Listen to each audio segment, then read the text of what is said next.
There's a right way to license your songs for a movie or an album, and then there's what they did. A buddy of mine was helping a friend find inspirational tunes for their movie and asked me if I had any. I sent over an MP3 of a demo I was working on with the full intention to go back in and touch up the vocals if they liked it.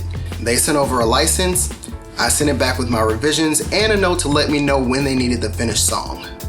That was the last I heard about it, and then I just ultimately forgot about it. Fast forward a couple of years, I signed up for a trial run of Tidal and did a search of my artist name to make sure that my tunes were in there. What else did I find? You guessed it, the demo of that song as included on that movie's soundtrack. I'm not super upset about it because it was a throwaway tune, but this is a prime example of what not to do when assembling a product. Strike one, the licensing process was never finished. It could have been due to a case of miscommunication, yet since the soundtrack has been released, and most likely the film as well, this technically makes them copyright infringers. If I was petty and had deep pockets, I would send a cease and desist letter, get the film and soundtrack pulled down from every distribution channel, and sue for damages since I've seen no royalties. I literally couldn't care less, but I legally could do so if I wanted to and win. Proper protocol is to get the license signed by both parties or at least a memo of understanding before the release date.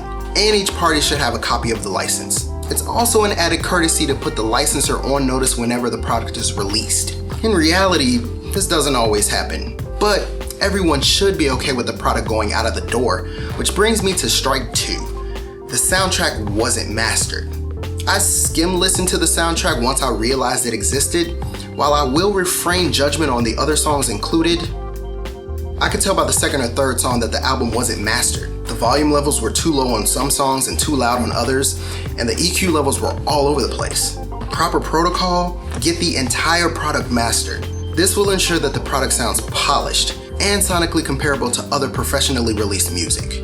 Strike three, the masters they used were MP3s. I can hear every mastering engineer clutching their pearls right now. The only file they received from me was the demo in MP3 format. It's on me that I sent over incomplete vocals, but it is a big no-no on their end for using an MP3 file as the master. Proper protocol, use uncompressed files like WAV and AIFF. It's just like photos. You can decrease the quality of a high-resolution audio file, but it does not work the other way around. What did we learn? Don't cut corners when it comes to your product. On the creative side, make sure that it is properly mixed and mastered.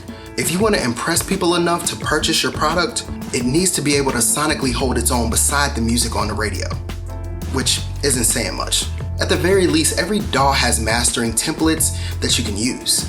On the business side, make sure you license everything that needs to be licensed. There are so many people out there that have lost out on opportunities and income because their business acumen was that of a houseplant.